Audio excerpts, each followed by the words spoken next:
And I think we're just about touching on this whole, intersectionality versus identity politics thing. So maybe let's go there, Yeah. if that's okay with you. Because I did in my Gamergate video, I made that explanation that I saw that we've got kind of this religion of identity politics that seems to have infected almost everything. And you spoke earlier about, you have a panel and there'll be white guys who are speaking, and then there'll be kind of, a token black guy or a token woman to supposedly speak for that entire demographic. But, as a white guy, what I've noticed is there seems to be a real issue of like, we have to add this disclaimer before you can talk about these things by saying, well, as a white male who doesn't know anything about this, here's my opinion. And the people say, you're a white male, you can't talk about it, right? And that to me is the whole religious aspect that you get into this. Well, depending upon how small your group is carved up is directly proportional to your degree of acceptability for discussing a topic. So, if I'm a minority, then it's okay for me to talk about minority issues. But if I'm in the majority, then I can't talk about this. And it's almost, it's like a religious sort of thing. It's original sin. I'm a white male. I can't talk about this stuff, but you can, right? So to me, there's that religion of identity politics, which infects a lot of the discussion.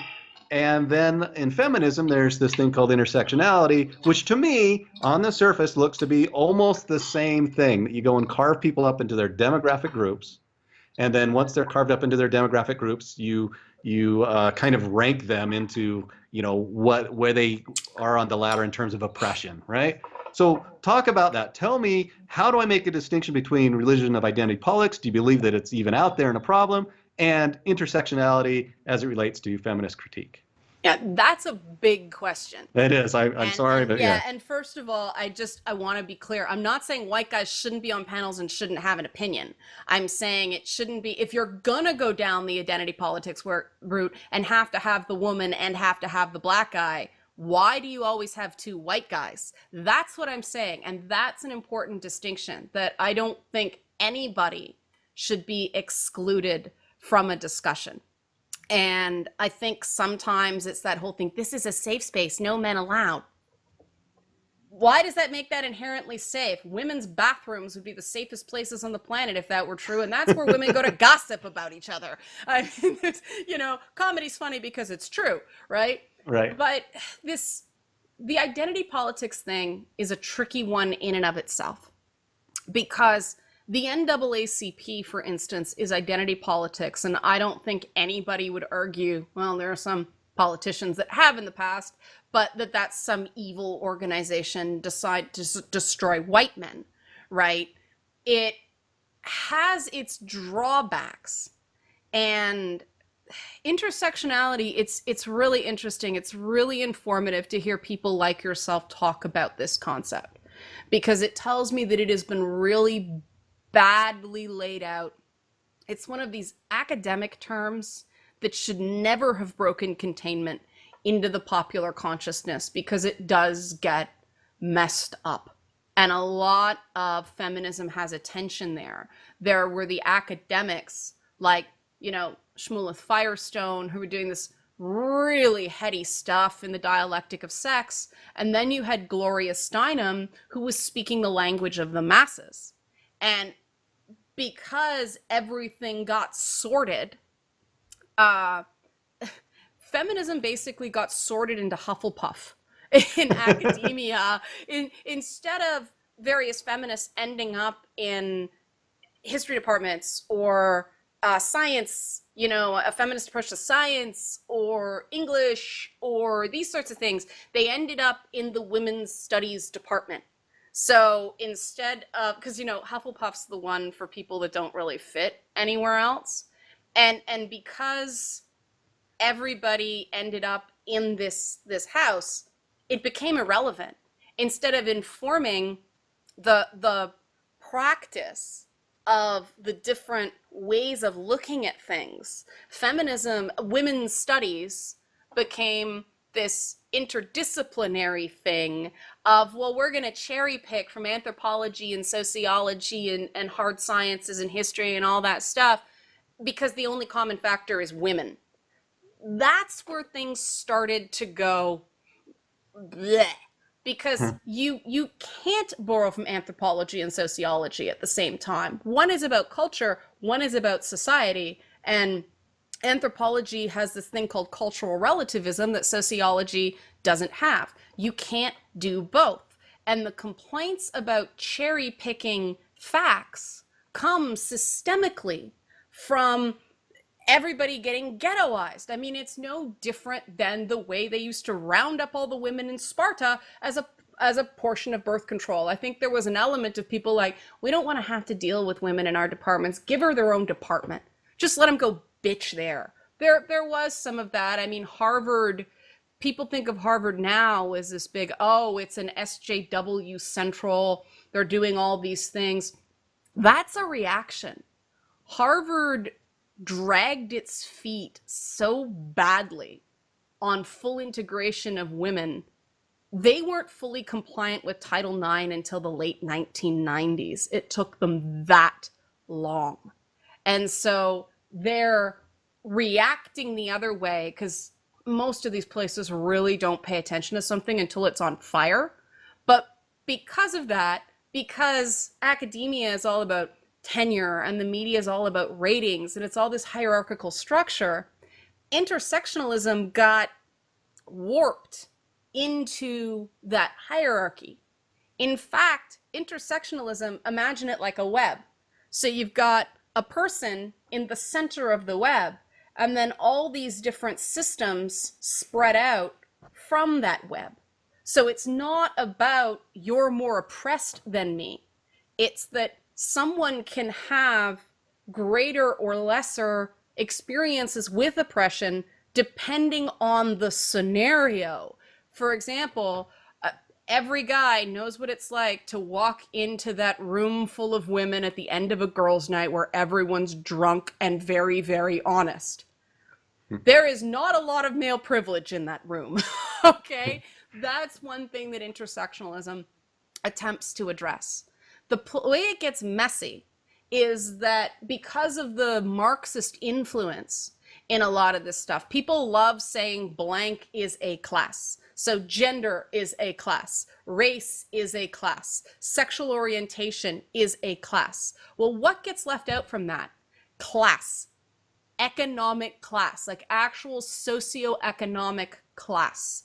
And there has been a resurgence of class and oppression discussion. It's what got Donald Trump elected. But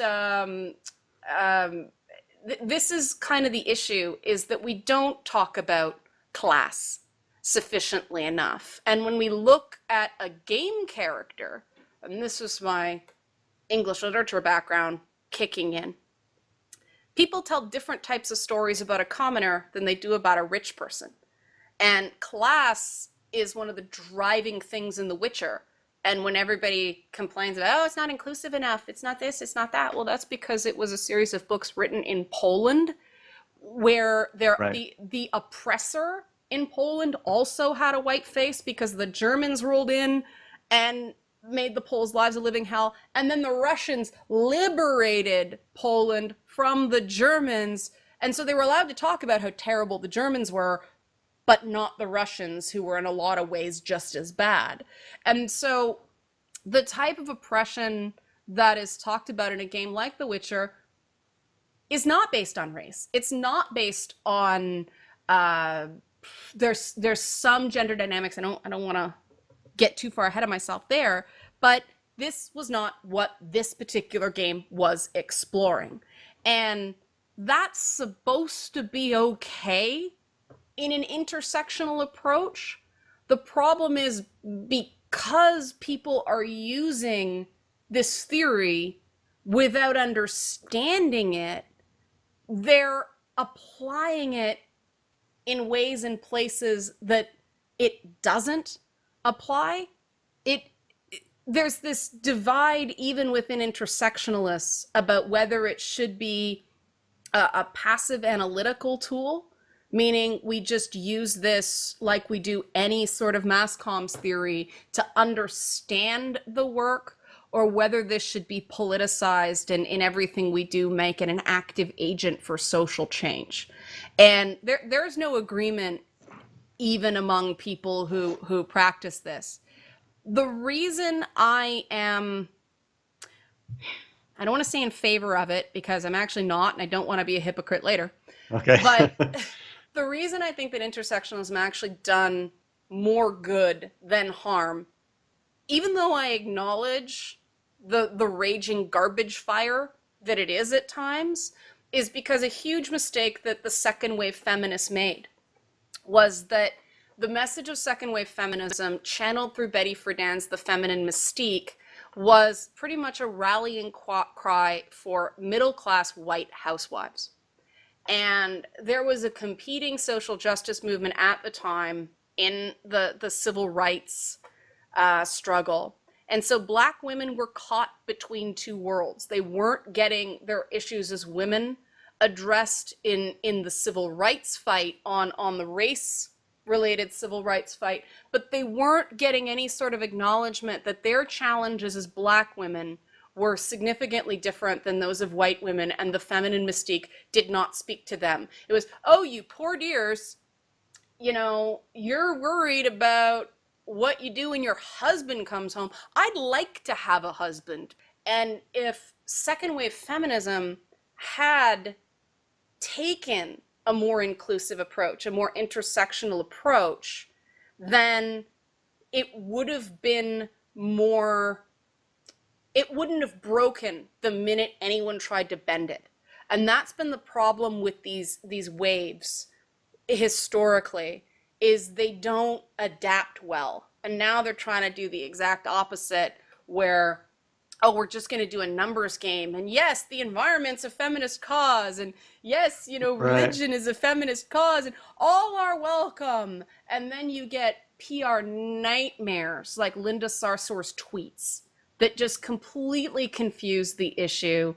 And this is why I say I think there's an important thing to talk about. And I think that if people actually did understand intersectionalism, like truly understand it, they would recognize that there is a place in that web for those, you know, middle class and lower income white men. Because let's face it, those are the guys that feel left out. We're not talking about millionaires here, you know, and intersectionalism is supposed to teach us that a guy like Barack Obama, he is significantly less oppressed than your average Black youth on the streets of Chicago. Like, right, he's in a totally different class, right? He was president of the United States. You don't get there without access to power structures, right? He has a white mother.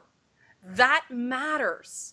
And, you know, you see people like, you know, Caitlyn Jenner.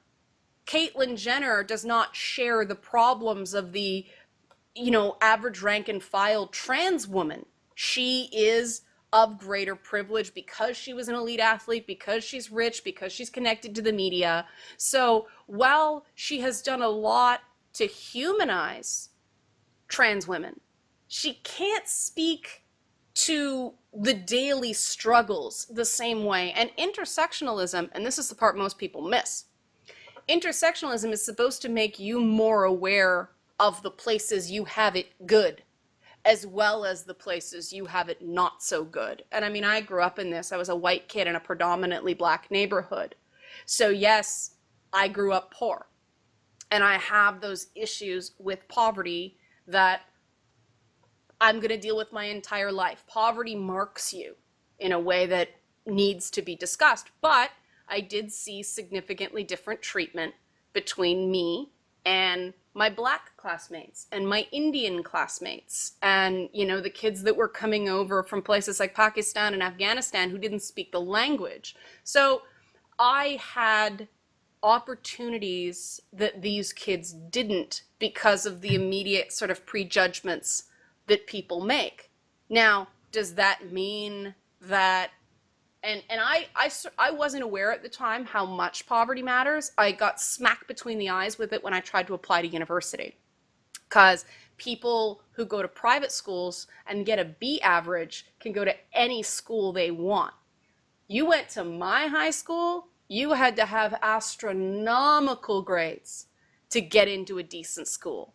And then, you know, I had a ridiculous average, and like great GPA, like grade point average. We don't have that up here, but it's the same thing. I would have had the equivalent of a 4.0. I couldn't get into the top schools. I was waitlisted. And I remember getting this call from this fancy pants school saying, oh, you've been accepted, in like July, and school started in September. And it's like, well, that's great. What financial incentives are you offering me? Because I've got other offers. Oh, well, none. Right, yeah. Well, how do you expect me to come up with funding in 2 months?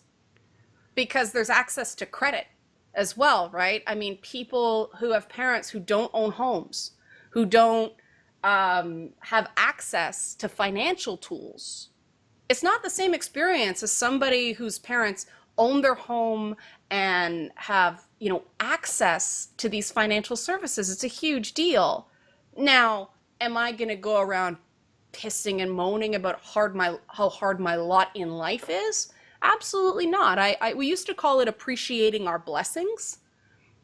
Now we talk about it as privilege. And this is the point where I think secularism has probably done more harm than good in this regard, because people kind of understand blessings.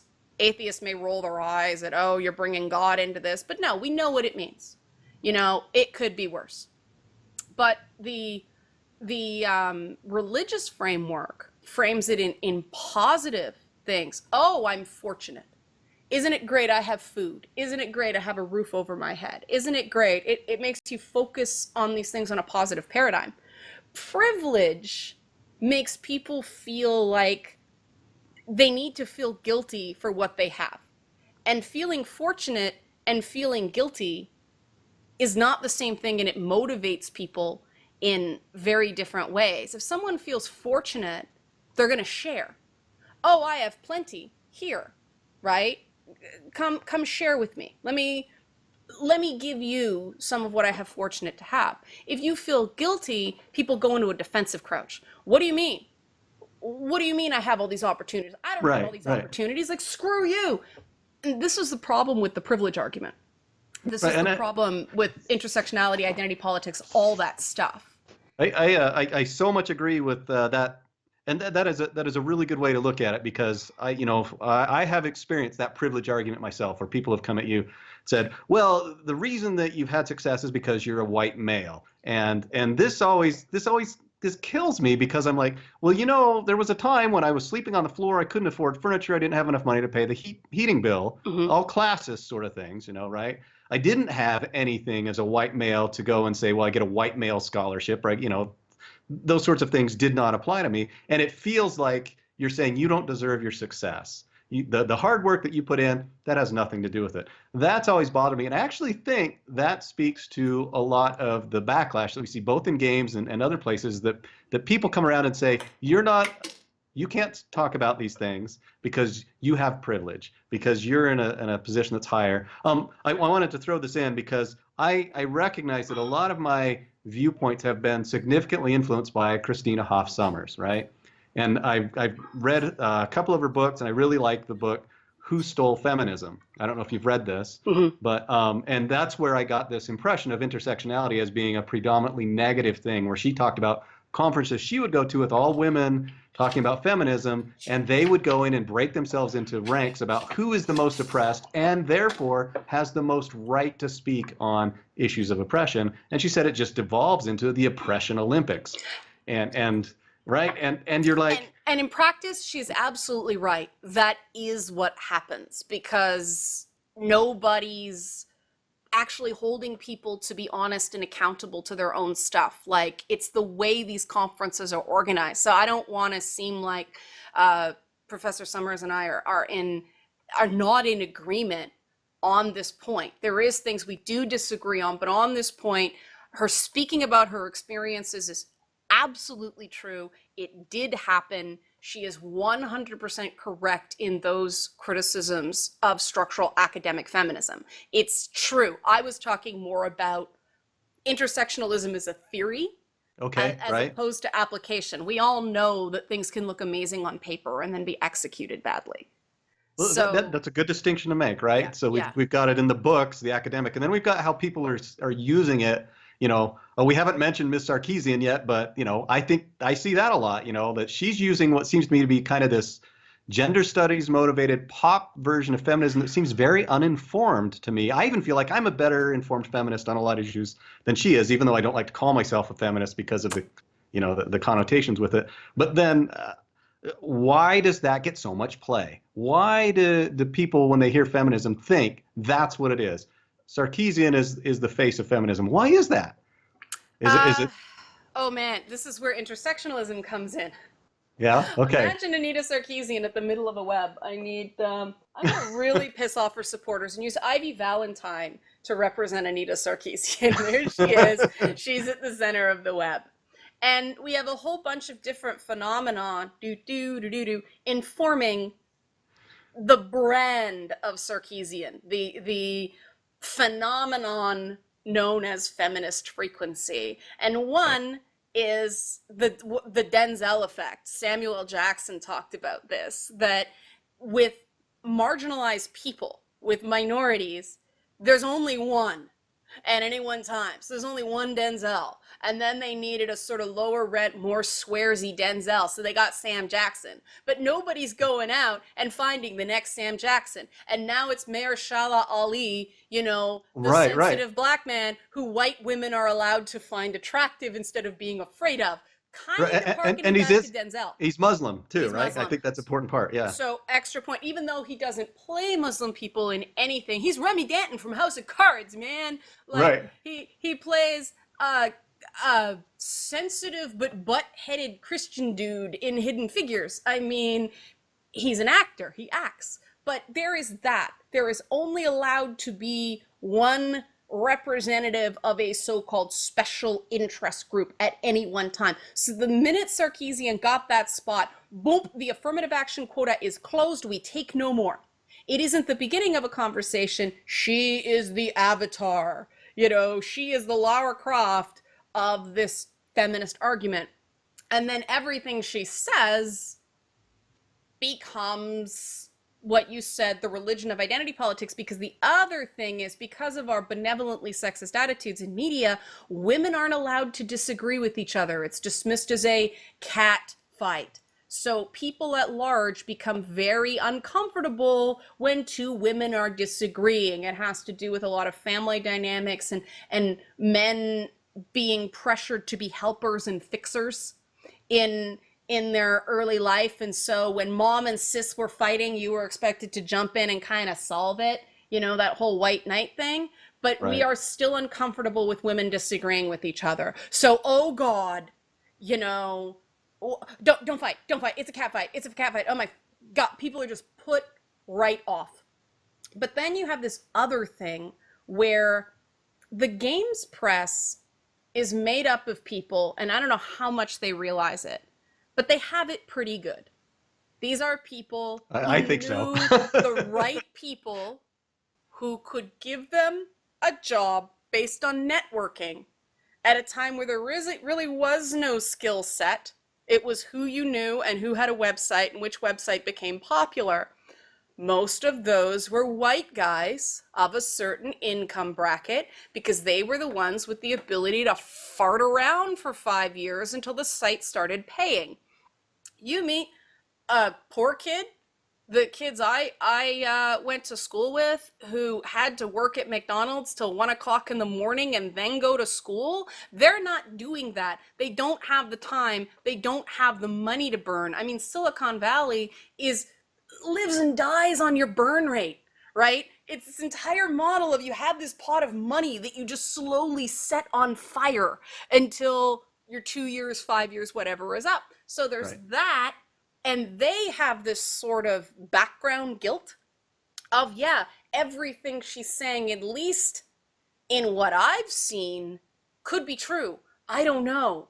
I'm this evil person. It's called imposter syndrome. People don't think they really deserve what they got because it was easy. They didn't have to apply. They didn't have to compete. They knew somebody who knew somebody who knew somebody. And that's the way you get jobs more often than not. But then you've got this other thing. And So you're agreeing with my analogy that the press is kind of the cool kids. A for little bit like, sure. Yeah. they're the ones who are almost privileged themselves. I just want to say if that's a fair, within the gaming industry. Oh, I consider myself privileged. I think it's so cool whenever I get a review copy a week before it's released to the general public. That is a privilege.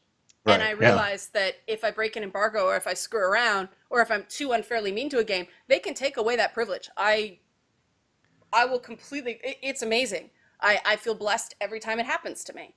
But that's not the narrative that all these other factors want to see from their perfect feminist heroine. And that's why it's so ironic that it's Ivy Valentine, because Ivy Valentine, I think she's a wonderful feminist heroine, but these people don't. Yeah. There is this narrative of victimhood. Anita Sarkeesian is Anita Sarkeesian not because of her achievements, but because of what was done to her. She is a passive heroine in the tradition, the chivalric tradition, for one, of the queen bestowing her banner upon a knight so they can go off. So it's feeding into chivalric male fantasy that way, the very thing they claim to be opposed, but they really like it, which is why it has resonance. You know, her message has resonance. Because, yeah, they want to be the guy fighting for the maiden's honor. And instead of recognizing there's nothing wrong with that, dude, I want to do that too. I grew up being Mario and Wonder Boy as well. I want to be that hero. You know, we've demonized the heroic instinct, and that's why the victim narrative was so powerful. The fact that that Kickstarter became such a target was why the money started pouring in. And you see the articles about her, and it's all about, oh, poor Anita. She's practically a Game of Thrones character. How many times is somebody going to threaten to rape this woman? You know, like... and it seemed to me she celebrated that. I mean, I'm not saying that, you know, it was good, but there was every time she got up on stage, that was the first thing she mentioned. Because it's so accepted.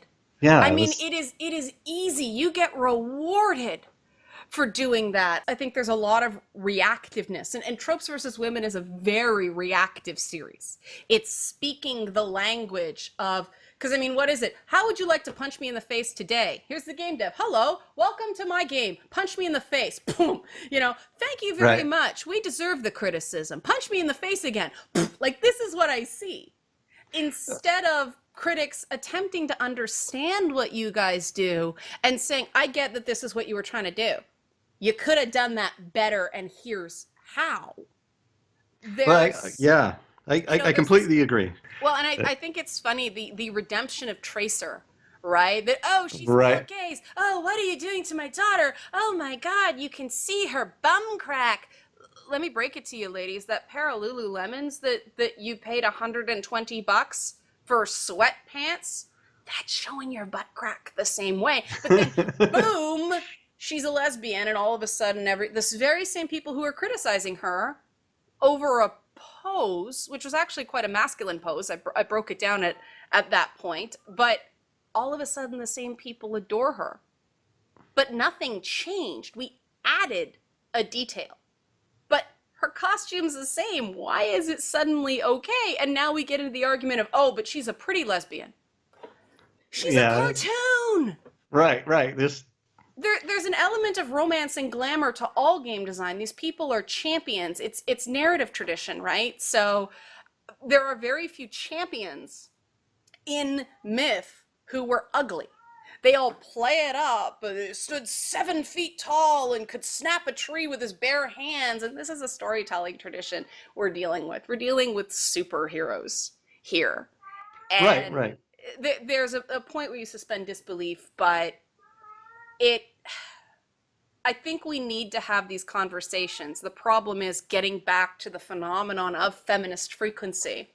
She fit the zeitgeist of gaming at the time. There's a real negativity in the games industry. I want gaming to start flying its flag collectively much more than it is. I don't like this. Tell us what we did wrong today.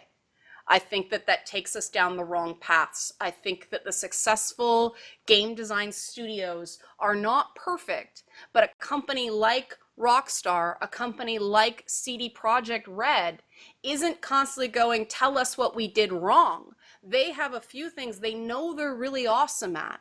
So they know what they do well, they know what they're the best in the business at, and sure, they'll shape things around the edges. I've seen a real evolution, especially in CDPR, but they don't, they keep their flag defended, to use a game theory thing. They don't just roam off trying to collect other people and leave their base with nobody to defend it. They know what they're good at, right? Yeah. Yeah. They don't start mucking with the formula. Now, I think if you want to muck with the formula for artistic reasons, go for it. I think some of the creative risks that Ubisoft has taken should be rewarded more than it is. You know, the fact that they would experiment with unity of game design and call their game Unity shouldn't be responded with, well, I can't play as a woman. Well, that's robbing the developer of their agency to bring you along on their journey. Right, you don't go yes. to Walt Disney World and get on Peter Pan and say, I want to be on Snow White and the Seven Dwarfs. Like, it's Peter Pan, right? Right. Like, you made the choice to be there, right? You know, and if you don't want to play as a guy, I don't know why. It teaches you a lot about dude think, personally. But if you don't want to play as a guy, don't play that game. And I think that instead of complaining about these things and using this idea of a trope, it's easy to understand, right? She hit a soft point in the armor of games, which is game designers knew they were cheating on narrative. They were telling the same basic story over and over and over again. Greyhound chases the rabbit, only it's a princess and a hero. Right. There's a lot of that. They knew they were recycling that narrative. They knew that they were, that wasn't going to be the hill they were going to die on when they pitched their game. So they kept that basic Shigeru Miyamoto structure to do other new innovative things. How do you catch that rabbit? That's where the innovation happened. But the basic Greyhound chases the rabbit structure was the same. You had to give people a reason to hit that stick and move across the side. Exactly. To me, I see a lot of shorthand there, right? That's what they were doing. Here, you understand what you need to do in 5 seconds, and let's get to the play. Yeah. And so they knew all these designs that were left on the cutting room floor. They knew all those corners they cut and the fights they didn't fight, because to them it just wasn't worth it. And so she just hit them in the guilt on that damsel in distress thing. Right. And nothing, I don't think anything she has done since has had it landed with that nuclear blast as going after Princess Peach, because there's so much nostalgia in the Mario brand that it was a very vulnerable place for a lot of gamers. And if you want to get attention nowadays, shock. We've seen it. It's the people with the most outrageous ideas, the people who can cut through the noise and get quoted and have people go, she's right, on one side, and have the other side go, well, I'm going to be a big free speech advocate and say I disagree with what she says, but I'm going to virtue signal and say she has the absolute right to say it. Now shut up, all of you. Yeah, It's been something to watch, but I mean, that is intersectionality in action. The way she looks matters a great deal. If she looked like me, I don't think she'd catch the same way. She is. That's interesting that you see that. She is feminist from central casting. Do you notice how much Ryder from Mass Effect looks like Anita Sarkeesian? She's that girl that's pretty enough to give some guys a sort of guilt boner. I don't want to think she's hot, but she's not. She doesn't stand in The Power of Beauty, the plaid and the hoop earrings were so calculated. When she speaks, she doesn't wear those plaid shirts. That is a costume. For all her railing against gender signifiers, that's pink plaid. She's playing them up, yeah. She's using them. You know, she's using those memes. She's using semiotics quite masterfully. I don't know if it's instinct. I mean, she did her master's thesis on Joss Whedon, and God, you know, he's one of the people that confuse me the most. Why his work has been embraced by feminism when other much more significantly positive sci-fi has kind of either been ignored or unduly criticized. I don't know. I think there's a bit of a Hollywood game there. But yeah, people like Anita Sarkeesian, even people like myself, we are much more beneficiaries of being in the right place at the right time. That, you know, reaction I had, and I did almost quit gaming because of her flunkies, because of the hordes that she knowingly or not unleashed on people who had a different opinion. I really felt like this community was not interested in what I wanted to say anymore, in what my opinions were. I felt like there was a new regime in town. You know, there once was there came a pharaoh that knew not Joseph, and that my opinions as an OG, you know, Right. the original gamer, were no longer welcome. That there was this new boatload of people coming in who were going to civilize the savages, and I was supposed to just sit down, shut up, put on a corset, and wait for some guy from that wing of gaming to marry me and decide I was okay. I mean, Right. it really did feel like the Romans rolling in and telling the Celts, okay, we're gonna tell you how to run your culture now. Those women on chariots, that gotta stop. And I got in a lot of trouble for using a colonial metaphor because of the whole race thing. But it isn't that. It's in group, out group. It's people forget that these guys were rejected by society. The guys and gals that built gaming, there was no money in it. Not at first. That's, yeah. People had dreams and computers and a lack of athletic ability. You know, I know myself, I have become more and more interested in computers as my body continues to break down. But they found a way to carve out meaning. They found a way to carve out a sense of value, a sense of identity through games. And they became the masters of a world no one wanted. You know, I want to make a game about this. You know, this people creates this world no one wanted. And they create value in the world. They're so good at this world no one wanted that all of a sudden people began to want that world. And then you started to get the people who are like, oh, they're a gamer. 5 years ago going, I'm a girl gamer. You know, they're wearing the pink and all this stuff. All of a sudden, gamer boys aren't icky. And I'm like, wait. I know your type. You're the one that looked at me funny and crinkled up your nose at me when I would rather go and play Crystal Castles with a couple of guys from class than talk about hair and makeup with you. You know, and because I was on that other side and never saw gaming as an inherently male thing, because I did it. And plenty of girls played Mario. I was weird because I was a Sega girl, not because I was a gamer. Right. You know, it was when Space Invaders was a killer app. Pac-Man was everywhere because it was in arcades, and those arcades were tailored to date nights. So they were actively trying to attract women. Pac-Man was designed to appeal to women, and Centipede, and if you look at those games, yeah, absolutely. You can see it, yeah. They're loaded with pink.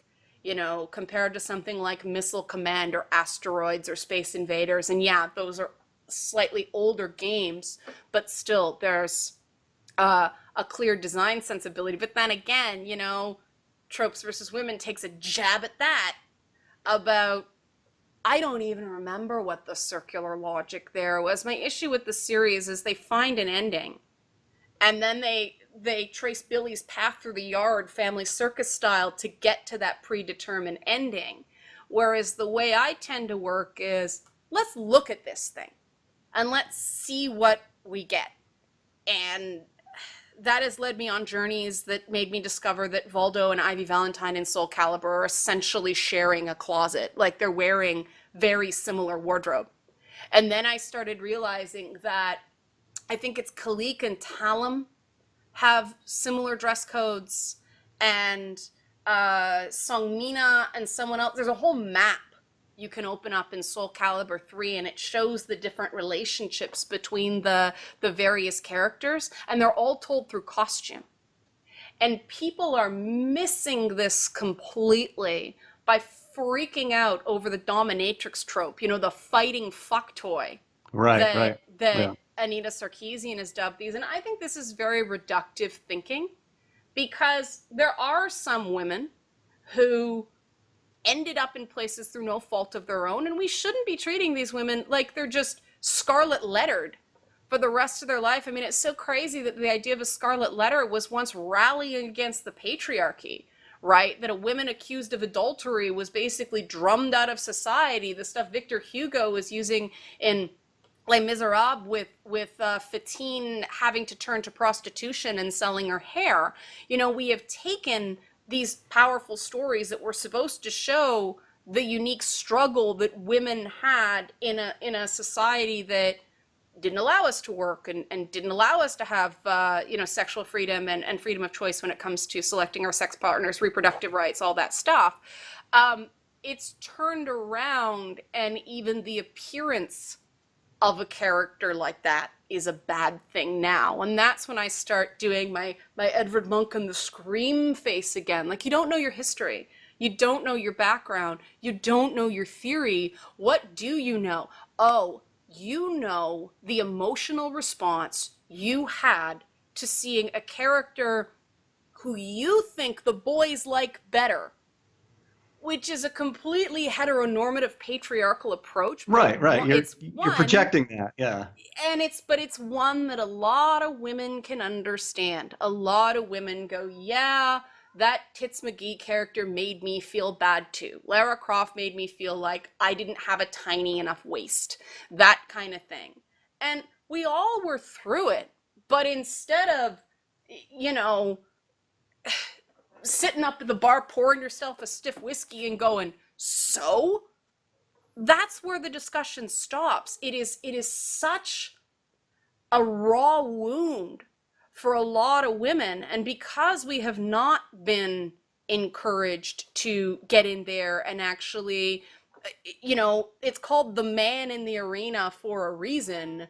We're expected to just fan ourselves and complain about our lot in life. You know, we're still functioning on a very Austinian paradigm, and people treat Austen like romance. I don't think it was. I think Jane Austen was writing social satire. Yeah, I think it was class. Yeah, this is all very safe, right? It's a Taylor Swift song, right? Like, she wears short skirts, I wear sneakers, she's cheer captain, and I'm on the bleachers dreaming of the day when you know, can't you see the one that I understands you? Tropes vs. Women is a Taylor Swift song. It's the Taylor Swift character wearing the sneakers and lusting the boy that is the object of her affection doesn't notice her, so bitch cheerleader captain gotta die. You know, it is very derivative, but it is powerful. Every show on the CW has the So you're seeing Anita Sarkeesian as a representation of the displaced woman, the woman who doesn't find her, you know, because she doesn't see herself in those video game. Is that fair? That, you know, she sees these pretty women and says, well, that's not me, and so therefore it's sexist. And that tells you a lot about her identity, right? Yeah. I personally find Anita Sarkeesian quite pretty. Personally, I think, you know, her eyes are where they're supposed to be. Like, don't laugh. Back in the day, people were missing eyes and teeth. You know, she clearly had access to orthodontics. She has this long flowing hair. I think she's actually a very attractive woman, but she clearly doesn't identify as such. She clearly doesn't see herself in that way. And that's, you know, because of my own journey, being this nerdy kid who was so degendered by intellect during school that guys I was tutoring used to say, Leanna, if you were a girl, would you like me? And it was this moment of, You're like, I kind of am a girl. okay. Um, and I'd find because at that time I didn't know how to go, buh. I was like, well, it's not up to me. You know, you give them some sort of platitude to pave over the awkwardness. But I went from that to doing this highly sexualized comedy show with porn stars in a hot tub, and all of a sudden I was wearing push-up bras and corsets and hair out to here and boobs out to here, and all of a sudden the perception of most people completely changed. I was the same person, presented totally differently, and people respond to those signals.